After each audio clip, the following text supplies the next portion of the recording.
All right, up next is Evan. Evan wrote in and said, I'm a woman, an anti feminist, a bit of a traditionalist, and I hate seeing all of this disgusting feminist rhetoric tearing our country apart.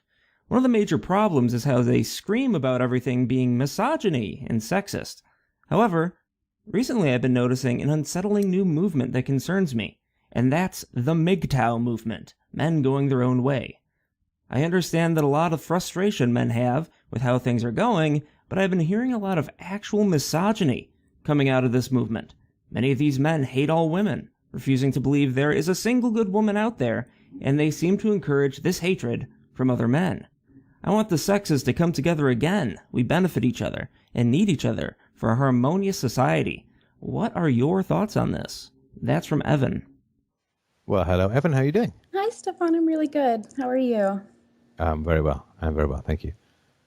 So, MGTOW. So, for those who don't know, this is sort of men going their own way, and I would not call myself a fantastic expert on it, but my understanding is that they view women as fine as a whole, but women plus the state are a very dangerous combination. And they generally come out, I think, of, I don't want to characterize their backstory too much, but I would imagine that a lot of them come out of situations where they have seen a man or more than one man taken through the living hell of the family court system and spat out a stinky old piece of orange rind on the far side and just find that particularly horrifying. Sure. And find that dangerous, right? I mean, and so there are different levels of MGTOW, right? There are guys who don't have anything to do with women. There are guys who, will date occasionally. There are guys who will date more, and then that kind of stuff, right? But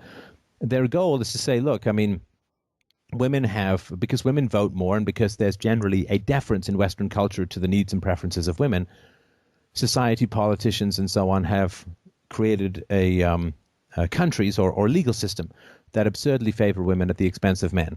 And a woman can get married to you. She can wake up one day and decide she doesn't like you and just leave and take half your stuff, and then you're obligated to pay her. Like in California, I think after 10 years of marriage, you have to pay alimony for the rest of your life to the woman, right? And so they're looking and saying, well, okay, so the benefits are, there, of course, right? But the dangers are enormous and need to be kept an eye on. I don't think they say, women are just bad or anything like. I mean, of course there are some, right? I mean, there are some feminists who say, right, there's the scum, the Society for Cutting Up Men, which is, pretty Right. radical and extreme areas of feminism, and I'm sure that there are similar reflections in the manosphere.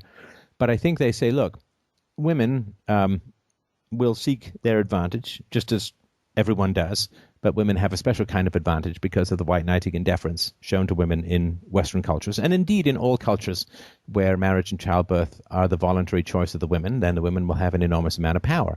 And you combine women's power in the sexual market, especially when they're young, with the state and its deference towards the preferences and needs of women, and you end up with a system where femininity combined with the state creates a trap which destroys countless men. And you can watch the movie Divorce Corps or Divorce Corp Yeah, for it's a more great on this. movie. I have had the filmmaker on twice on this show talking about these kinds of things. And so it really, I think, is more of a criticism of statism than it is a criticism of femininity as a whole. And because their argument is that biologically, women view men as resource providers, right? That is the way that it works biologically. And there's nothing wrong with that. Of course, the reason there are men and women is because we need to reproduce. And for most of human evolution, women were disabled by being pregnant, by giving birth to children, by breastfeeding, by then being pregnant, giving birth to more. So they needed stable providers. And so they viewed men largely as a utility for the provision of resources for their babies. Again, I'm not criticizing. There's nothing wrong with it. In the same way that men view women as fertility objects for bringing their own sperm to fruition in the form of a child. And this is just how evolution works. And so the funny thing is, of course, like men will say, well, so women complain about being objectified for their looks. Well, men have a reason to complain about being objectified for our resource provision. And whether that resource provision occurs in the in the realm of a family, where a man may be stuck in a job he doesn't like, but he's got to provide for his wife and kids, and somehow this is patriarchal massive freedom. Or it may occur in the form of the state, where men pay the vast majority of taxes, women take an enormous amount more out of the tax system than they pay in, and so you have the state facilitating the resource transfer, coercive resource transfer in this case. Right, of course. From men to women. So I don't know that it's female... no individual woman has the power to throw a man in jail for failure to pay alimony or child support. And they say, look, this is the only place where you get thrown in jail. Debtor's prison is gone completely from the West, except for men who owe money to women, in which case, yes, you can get thrown in jail and your life can be destroyed, right? I mean, you Absolutely. Well, and right, I understand all of that. Let me just finish, and then I'll give it to you. So, you can get married, a woman can divorce you, maybe you lose your job, or somebody outsources you, or you get H-1B'd visaed and have to train your own placement. Can't find a new job. Well, I guess you can try to get your alimony or child support payments adjusted, but that's expensive. And if you don't have the money to do that, and it doesn't always work because it's a pretty gynocentric court system in the family courts in particular, and then what happens is you can't pay your alimony or child support to the degree that you're supposed to, and next thing you know, you get arrested and thrown in jail. And then but while you're in jail, your alimony and child support payments continue to accumulate. And then you come out and you're supposed to pay these things, but you now have a record because you were in jail. And so it's even tougher for you to find work, and maybe you then go back to jail. That is a terrifying scenario, and it's not as rare as people think. And you can look at Dave Foley. I think he was on Joe Rogan's show talking about this Canadian comedian who's had a pretty terrifying experience. Alec Baldwin wrote a whole book about his divorce from Kim Basinger, and he said basically it's like, if they tie you by a rope to the back of a pickup truck and drag you along a gravel road, it ends when they say it ends. There's nothing you can do about it. You've just got to try and survive, and that's basically what happens in the court system. So it's a terrifying situation. And now that we've had one generation of men that this has already happened to, then their children, much like the children of the Japanese men who worked themselves to death or who worked themselves into ill health in Japan, they don't want to get married and have kids.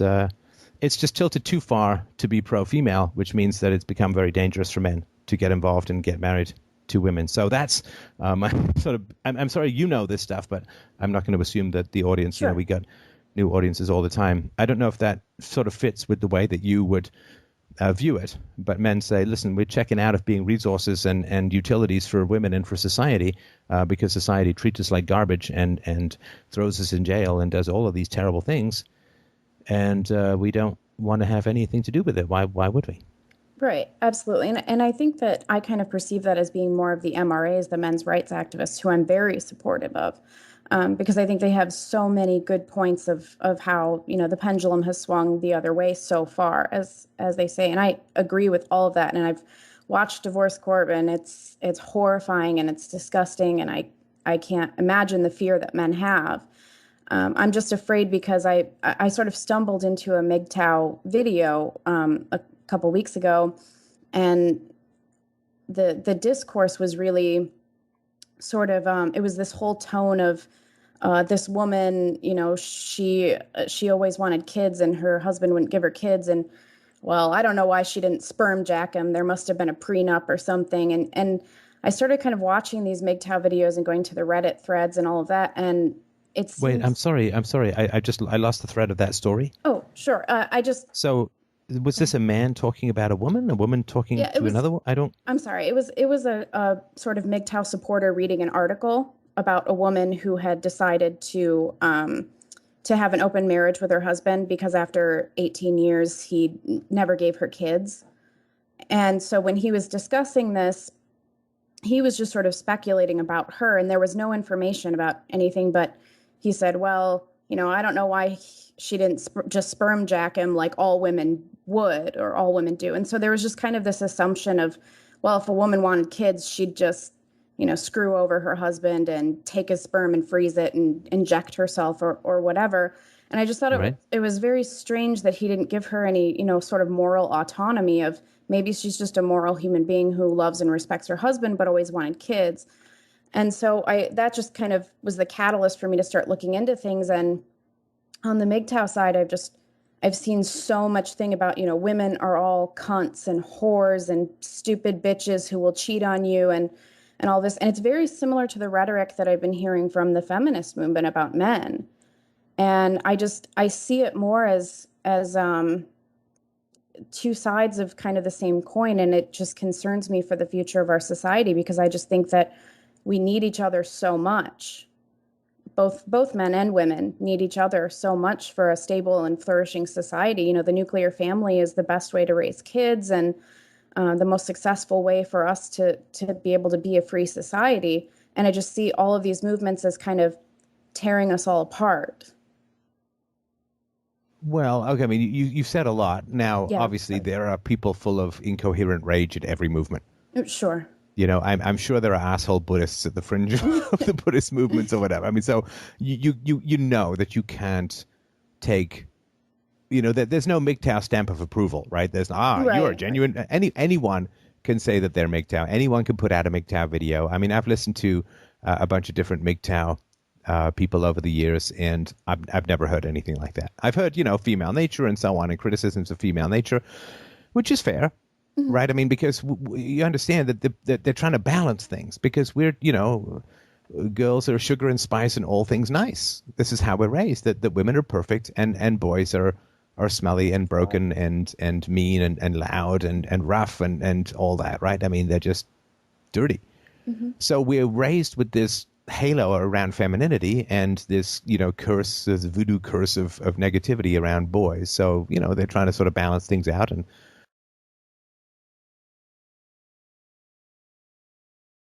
if you see those guys sailing, right, their ship is half blown over and they're all leaning the other way because they don't want the damn thing to tip over. Yeah. Now, that's a pretty extreme thing to do when the boat is flat. Your head would.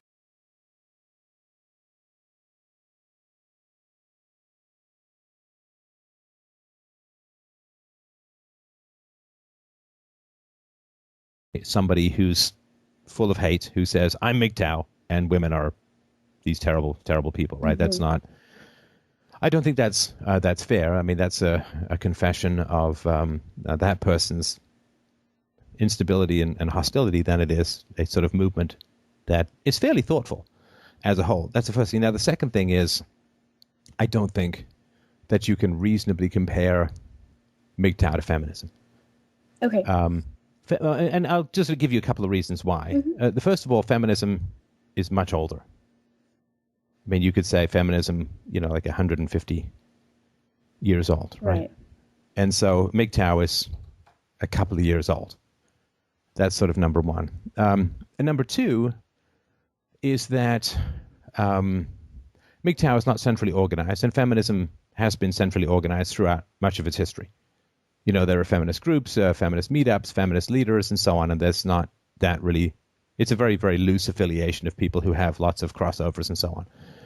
Yeah. So, but the most important thing is that MGTOW is scorned and attacked by the media, whereas feminism is praised by the media, even when it clearly doesn't deserve it. In fact, deserves criticism, if not downright condemnation. Mm-hmm. But the most important thing is that feminism gets billions and billions of dollars of government money throughout the world, and MGTOW people have webcams, and YouTube channels, right? Yeah. And this, of course, is exactly their point, which is to say, when women want something, society bends over backwards to provide it. Mm-hmm. But when men want something, they're attacked as misogynists. Right, and I totally agree. So feminism is a whole hyper-industrial, quasi-statist structure. I mean, feminists are all over the place. Yeah. In universities, mm-hmm. Everywhere you look, in the arts in particular, there are feminists, and pretty radical feminists too.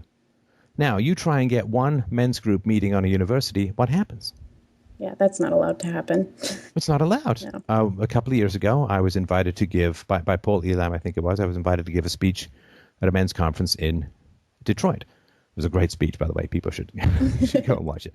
But and beforehand, though, I was informed that I could go and speak I was certainly welcome to come, but I'd be understood if I didn't come, because there had been a series of bomb threats towards the speakers and the speaking engagement. Now, I don't mind thunderous sounds when I'm giving a speech. I just don't like it accompanied with shrapnel. Yeah. So I don't blame you. now, this was not reported on at all. And there were reporters there openly hostile to the men's rights movement who were writing to put it down as much as possible.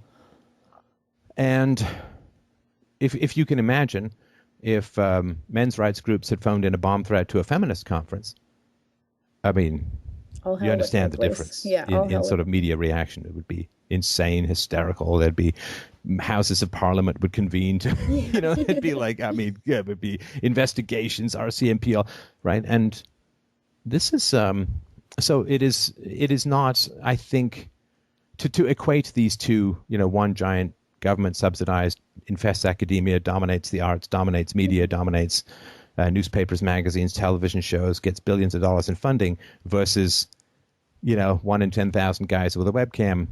I don't think you want to put those two things in the same scale, if that makes sense. Yeah, I guess I was maybe just kind of seeing some worrying. I'm worried that they might go.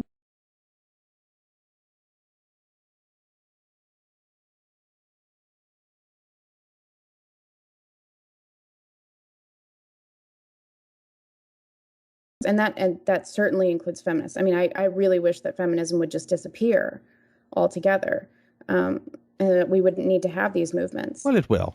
I mean, it will. It will, because when the government runs out of money and feminism faces the market test of female happiness, right now, feminism is funded and it makes women unhappy. Yeah, absolutely. It makes women so unhappy. It says, don't worry about getting married, have a career, don't worry about having children. Oh, dear, you missed your fertility window. I guess it's cats for you. Yeah. And don't worry about being overweight. You're beautiful if you're 300 pounds. It's like, nope, I'm sorry. Men, and Milo points this out. I'm obviously borrowing from the great golden-haired god of the right, but the reality is not just men are visual creatures, like it's somehow shallow. It's like, no, being obese is bad for fertility. It's bad for childbearing. It's bad for child raising. Nobody wants to have kids with a woman who's going to die at 35, because that's quite a liability. They're usually not done growing, the kids, by that point. And nobody wants to spend a year trying to get an obese woman pregnant because her hormones are all out of whack because of obesity. It's not just men like them slender because we're shallow creatures. It's like, nope. It's basic biology as to what men find attractive, and what they find attractive is significant fertility markers, which is the whole point of why men are attracted to particular body types and youth and clear skin and clear eyes and lustrous hair and a hip-to-waist ratio that denotes fertility and even features and signs of good genetics and no pockmarked skin and all of this kind of stuff. It's all just it's the good gene scanning that is, you'll be being objectified. It's like, well, yeah, but you have the eggs. So that's how it's going to. Men are objectified too. Right. I mean, I don't think men feel like society is giving them a massive amount of deep respect for their individuation when it drafts them to go and fight in a war. Would you rather be objectified by a catcall or get a draft card? Right. Anyway, that's a topic for another time. But I agree with you. Healing would be great. But here's the thing I'm concerned about. And I'm sorry if this sounds harsh, but you're taking the usual route here, which is to shame men. Oh, I don't mean to. Because you found the most extreme manifestations of male anger, and you're bringing that up. The men said women are whores and other things and so on, right? But that's a shaming of male tactic. In other words, your approach is, and I'm not criticizing, I'm pointing it out because it's hard to see when you do it yourself. Right. But your approach is, you have found men doing something wrong, and you're shaming a movement by finding men who are doing something wrong. And I'm going to tell you, MGTOWs see that coming a mile away. Oh, so you found some crazy MGTOW guy who went on some misogynistic rant, and now you're saying, well, this is MGTOW and it needs to be fixed, and there is this shaming of men that is involved. And my question is, why are you taking this approach where you feel free to criticize and shame men, why not criticize and shame women? Well, I don't. I mean, I give feminism so much shit. I mean, just every day. I think they're a bunch of miserable, horrible witches that treat men absolutely horribly. And I've said, and maybe I haven't said it very well here, that I absolutely understand the grievances that men have. And I'm very, very much in support of, the MRA movement. And I mean, I'm not an activist either way, but if I was, it would certainly be for the MRAs rather than feminism. I guess that I just feel like feminism has a lot of critical eyes on it. And I haven't seen that much criticism of MGTOW, just kind of my personal experience, probably because they're much smaller. But it's You haven't seen criticism of MGTOW? no, not that much. At least not as much as anti-feminist kind of stuff. And that's probably just due to what I watch and kind of what I Oh, well, I mean, myself to. anytime the mainstream media writes about men's movements at all, I don't watch it's mainstream almost media. unutterably. No, but I understand. But I mean, then don't say, I don't think there's much. If you've not researched it, then don't say there's not much criticism. I mean, the idea that men are not criticized in society, but women are more criticized in society, you understand that for a man, it's really hard Sure. to see that. Sure. No, absolutely. I understand that. And I mean, I would love to make an anti-feminism channel and I mean, and speak out about it because I'm not afraid of, the herd of angry, blue-haired, nose-pierced, demon 300-pound feminists coming at me. I mean, they just don't scare me. I think that they're all Well, you just insignificant climb a children. flight of stairs, right? Yeah, exactly. I mean, you're okay. Yeah, I'm you're fine. above their predictable range of attack. So. Right. And I guess it was coming more from a place of caring rather than trying to criticize. Is that I love men. I adore men. I think that they're amazing, and I think that they tend to have a much higher tolerance for really anything than women do. They take so much shit that women couldn't begin to take, and they take it in stride. They take it very well, and it's just Not anymore. Yeah, I know, not anymore. So Not anymore. it's more out of a place of caring that I don't want to see both sides turn into this kind of war. And I totally understand if it does. I mean, it makes sense, like you said, that the other side of the weight that feminism has. No, but come on, this is I appreciate all of this, but when you understand that the approach you took in this conversation, and I'm not offended, right? I mean, I'm not upset. I'm just pointing it out. But once you understand that the approach you took was to take the worst possible manifestation of men and say, I'm worried all men are becoming that way, that's a male shaming tactic. Oh, no. I'm not saying all men. I'm saying specifically the MGTOW movement. I mean, they can't be. Okay, let's just say specifically the MGTOW movement. Mm-hmm. So you took the worst possible element of somebody who calls himself a MGTOW and say, I'm afraid that all the MGTOW men are going that way. I'm afraid that's based on what evidence? I mean, a lot of things I've gone through Reddit threads and kind of read, and I've read some respectful things too, for sure. I've just read a lot of as much research as I can do, and I don't think that they should be immune from criticism. I mean, should they? No, but you're taking somebody. I mean, I have to keep repeating the same point, right?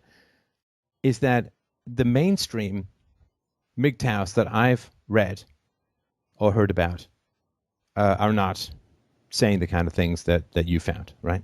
Sure. Okay. But the fact that you would take that and extrapolate it to the movement as a whole is a male shaming tactic. Well, I mean, maybe I've experienced something different than you then, potentially. I mean, if that's not the mainstream of what you've seen, but if it's the mainstream of what I've seen, I mean, my sample size, I'm sure, is not big enough. Well, if you're talking about message boards, that's one thing, right? If you would have to, I think, go to the most popular MGTOW channels on YouTube or other places, and you'd have to listen to a whole bunch of shows. And, if they were regularly referring to women using the most derogatory and horrifying language, and maybe that had been escalating or increasing, then I think you would have the beginnings of a case, right? But if you're just going and finding stuff that's shocking and then saying, well, this is, somehow representative of the direction of the movement as a whole, well, I'm just telling you that's not going to work. Sure. If you want to help the movement, then shaming them for saying, well, there's this crazy MGTOW guy who said all these horrible things, and I'm concerned that's where the movement is going as a whole, and so we need healing. I mean, that's not how you reach out to people who are used to that tactic. And I'm not saying you're deploying it as a tactic sort of consciously, but that's not any way to reach out to people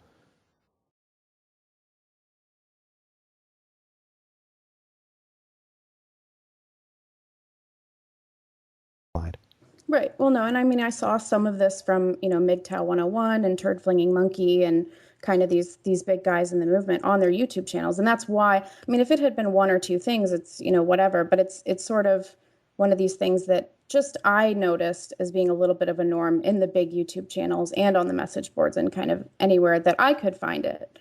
Right. And so that's just what made me concerned. And I'm not trying to say that MGTOW is this big woman hating movement who, hates all women in general, because they don't have a leader. They don't have a, sort of a core central kind of thing like feminism, which does, and which absolutely does hate men and wants to shame men and destroy men. And I guess just out of my own fear, I don't want to see MGTOW go that way, because they do have such good points. They do have such great points with the horrible divorce, the entire divorce court and families and all of these things. And I agree with them so much on all of that. So it was just kind of a concern that I had, because I really do want to help, and I want to try to make things better in some way. And I'm not really sure how to do that. And I know certainly, I mean, priority number one is abolish feminism, because it's horrible. What do you mean by abolish feminism? Well, the movement as a whole, I wish that feminism would just go away. But abolish how? I don't know. Okay, that's sort of important, right? Yeah, I don't know how. Sort of That's the problem. I wish that women could kind of wake up and see all the wonderful things that men do for them, and that, they... Oh, they will. They will. I mean, and then, this is where I think that you and I can reach, I think, some significant agreement. Mm-hmm. That women will see all the wonderful things men do for them once the state stops forcing men to do them for them. Sure. Absolutely. Right? Yeah. I mean, when the state runs out of money and women can't get what they want by calling people misogynists, right? Because this is kind of the way it works, right? Yeah. Right? It's that women, or their representatives, the more extreme, there's not all women, of course, but the more extreme representatives of feminism will just, scream rape culture, will scream misogyny, will scream woman hater, will whatever it is, right? And then they get what they want. Yeah. Because when there's a huge amount of resources in society, and the welfare state and borrowing and the tax revenues and debt and deficits and bonds and all of that creates this illusion of infinite resources. Now, when you have infinite resources, think of it like your kids love carrots. You're sitting on a mountain of carrots and one kid is screaming for carrots. What do? You give them a carrot. Yeah. Right? Because why not? Yeah. It's not bad for them, and you have more than enough carrots, and you don't like it when they scream at you. So when there's a situation or a system where the appearance is of infinite resources, mm-hmm. then appeasement is the rational course of action. Right. Now, when you're running low on food and one of your kids complains that he's hungry, and you've got a long way, let's say you're evolving, right? You've got a long way to go. It's winter. You've got a long way to go till spring. Well, now just giving the whiniest kid food doesn't make any sense, because your resources are limited. So as long as there is infinite resources, or the appearance thereof, then you'll have all of this appeasement. And what it does is it breeds the worst behavior among the worst people, right? The most tantrums, the most abuse, the most, the old squeaky wheel gets the grease, right? Mm-hmm. So if you create the most trouble for people, because there's infinite resources, they'll just peel off one of these infinite dollar bills and shove them your way to shut you up, right? Right. But when resources run out, well, then feminism won't have anything to say. Do you think it'll because take the actual that need point? for men to provide resources to women directly and voluntarily will reassert itself. So, I mean, don't worry about feminism or banning feminism. I mean, that's all going to fall apart. I mean, that's inevitable. I mean, this can't possibly be sustained. So I wouldn't worry about feminism as a whole. The question is, I guess, I mean, if you want healing, because this is the interesting thing, right? Like, if you want healing between the genders, I guess my concern, which I'm sort of feel like I'm circling back to remind you of, if you want healing between the genders, then saying that men who are very concerned with gender relations are somehow all equivalent to men who call women "see you next Tuesday" words and whores and things like that, I don't know that that's promoting a huge amount of healing, if that makes any sense. Well, here's some crazy, evil, misogynist guy, and I'm concerned that all of MGTOW is going that way, but I want healing between the genders. It's like, well, then why are you picking some crazy, evil guy and saying he's representative of a whole movement if you want healing between the genders? Yeah. Well, I mean, it wasn't, like I said, it wasn't just one guy, but I definitely see your point in how that's not productive. So I guess I'm trying to figure out what is productive. Do you think it will take until the state runs out of money? Or, I mean, can society not figure out that all of this is negative and discourage it, before the state runs out of money, for example? I mean, the relationships between the genders, or gender relations, are at I think, a historic low for all of Western civilization. I actually think that relationships were better between the genders during the Salem witch trials than they are right now. I agree. I think that, and the reason is that this one of the main reasons is that these endless disproven allegations of rape or sexual misconduct or whatever it is, right? Sexually predatory behavior and so on. I mean, these allegations, they're coming fast and furious, and so many of them are being discredited. Right. That basically, I think a lot of men are saying, well, okay, so the end result of all of this talking about rape culture and patriarchy and male privilege, the result has been to weaponize Western women against Western men. Mm-hmm. Yeah, and that is terrifying for men, right? I mean, a false allegation is life destroying. Can be life destroying. Yeah, there's the guy who killed himself over that false accusation at I can't remember the university, but yeah, I mean, he committed suicide over something that she admitted was false, and nothing happened to her, and that blows my mind too. I mean, yeah, of course, rationally, if you falsely accuse someone of something, you should get the punishment they would have gotten otherwise. That would be a rational and just solution, but of course, that can't happen. I mean, what happened to the women who withheld significant information from the police in the John Ghomeshi trial up here in Canada? Nothing. Right. No perjury, no obstruction of justice, no lying to the cops, nothing. Yeah.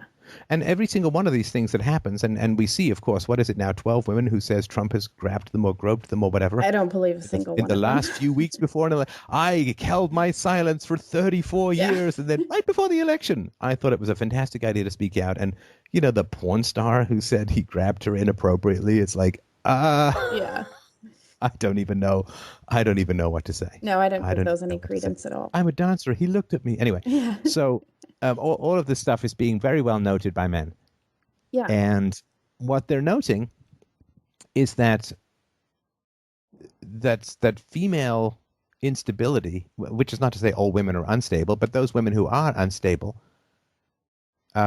exist as a weapon against a successful man. Mm-hmm. Right? So if you're doing something, if you become very prominent and you're doing something the left doesn't like, then they have the capacity to find women to accuse you of terrible things that, at least according to Trump, never ever happened. And I think there's significant indications that these women, not all these women, are fully on the up and up. Right. For sure. And so women now have been weaponized against successful men. And not even successful men, just any man. Mm-hmm. That if the powers that be don't like you, then they can weaponize women against you. And maybe you'll clear your name eventually, or maybe not, or whatever, right? Right. But, the internet is forever. Yeah. So, well, and the accusation alone is enough. And so, I mean, you can get you can be accused of sexual misconduct for women, like you may never even have met them. Right. Right. 15 years ago, you have no memory of this person, and she says you did this. It might have been you or a camera bag that bumped me in the lower back at a Ray Charles concert so many years ago, right? That Ray Charles concert never happened, on that date, and so on, right? So this is a witch hunt, and the only way I think that this thing can be solved before the state runs out of money is for women to work to destroy the social status of women who falsely accuse. Because men are looking at it and saying, okay, well, we can't solve this problem because if we attack these women, we're afraid that all the women will attack us back for being misogynist because we're treating women like equals. In other words, we're treating them the way we treat men. Right. But if women got together and said, okay, sister, you falsely accused a man, that could have been my husband, that could have been my son, that could have been my brother. Oh, and by the way, if you continue to falsely accuse men, if I or my daughter or my sister or my mother is ever sexually assaulted and we try and tell people, they won't believe us because of what you people are doing. And so we are now going to work to take you down. Right, absolutely. And I mean, that's what the left does, right? And Yeah. this is what the alt-right is doing now, is they finally understand that there's no point fighting clean with people who are fighting dirty. Right, exactly. And I totally agree with that. And So if there's a movement among women to say, no. The sexual assault against women is not to be used as a political tool. It's not to be used as a tool of social control or political advantage. It is absolutely heinous to use men's sympathy for women in order to destroy men, right? Because men are very attached to Donald Trump, white men in particular, very attached to Donald Trump. And they see women trying to take him down, weaponized women trying to take him down. And do they see other women going out there and digging up all the dirt and the facts? No. Mm-mm. It's other men in general who are doing that. The feminists aren't sitting there saying, whoa, sister, don't you start swinging around that club of sexual impropriety without facts, without proof. We're going to check you out. Mm-hmm. And if we find out that your story doesn't hold together, or if we find out that facts aren't the way that you present them, you are in big trouble. Now, I don't mean that they're going to sue them or anything. I just mean that, they attack. The first caller was talking about, well, we're going to contact your employer. We're going to boycott your company. Like, if women are going to do that, well, then men might look and say, wow, some women get it. Some women really understand it. And some women care enough about men that they're going to work to shield us from unstable, weaponized women aimed at us by the left. Absolutely. And I think that's so important. And I think that women who go against feminism get attacked really hard also. And I think that's why a lot of women are kind of afraid to do that. But they need to not be, and to speak out against it. And, I wanted to call into you and speak out against feminism and this kind of stuff as well. And I guess I've been trying to figure out how the best way to go about bringing the sexes together, because gender relations are just so bad. And it is going to take a lot of women coming together against this movement in particular, and, feminism. And it's just kind of so overwhelming. I just don't know how to fix it. And I know it's not all up to me to fix it. Well, I just gave you a solution. Right, for sure. You don't have to take it, but when I say, if you want to get to town ABC, head north, and then you say, well, I have no idea how to get to town ABC, I'm like, well, I did just say something. You may not want to do it. You may have another approach, but there's one solution, which is to get a whole bunch of women together. Like, I remember listening to the Honey Badgers once, Karen Strawn and others whose names escape me, and they were talking about a man whose ex-wife had accused him of rape.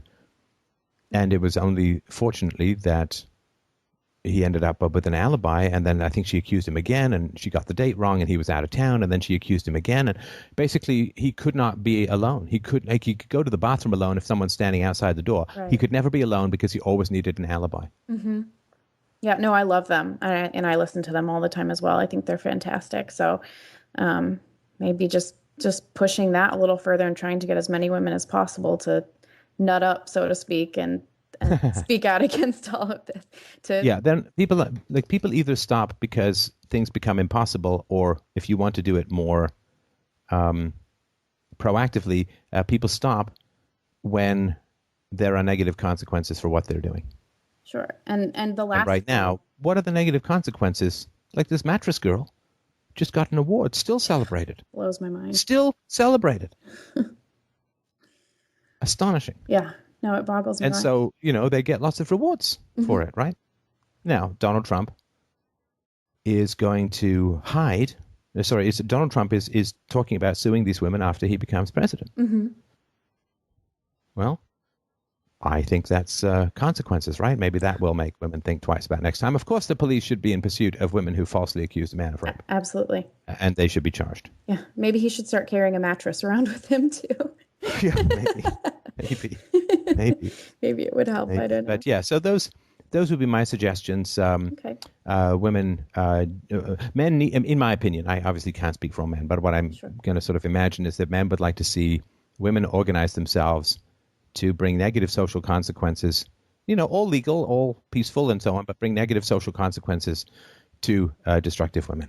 Okay, absolutely. Well, and because right now, the people who are investigating these allegations of sexual misconduct from women, they're all men. And the people are broadcasting it in general are all men. Mm-hmm. And it would be fantastic, I think, for men to see a whole bunch of women get together and say, no, no, no, this has got to stop now because this is discrediting women. This is discrediting genuine allegations of sexual impropriety. And this is alienating men. And men can't fight this battle because if men try and fight this battle, all these people will scream that they're misogynists, which is going to be tougher to pin on women. Right. Absolutely. No, I totally agree with you. And I'd like to start kind of getting more involved and being more proactive than I have been.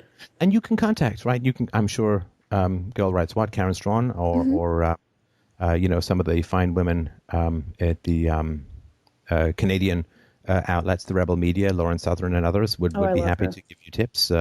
And you can get started. You can just start the process yourself. And now is the time. I mean, I'm not just waiting for the state to readjust itself when it runs out of money. I'm trying to get as soft a landing as possible so that people understand what happened and can do something better. Right. And I appreciate everything you do, and I watch your show all the time, and I, appreciate you giving me the advice that you did. And thank you for the call. I really, really appreciated it. It was really delightful for me, and I hope that you'll call back in once you discover and can help proselytize. Oh, I'd love to. I'll probably end up staying anonymous and be terrified of being, fired and all of that. But I will definitely call back in once I've made some progress, and hopefully we can have another conversation and talk about all this. I'd love that. Thanks so much for your call. Great. Thanks, Stefan. All right, take care. You too.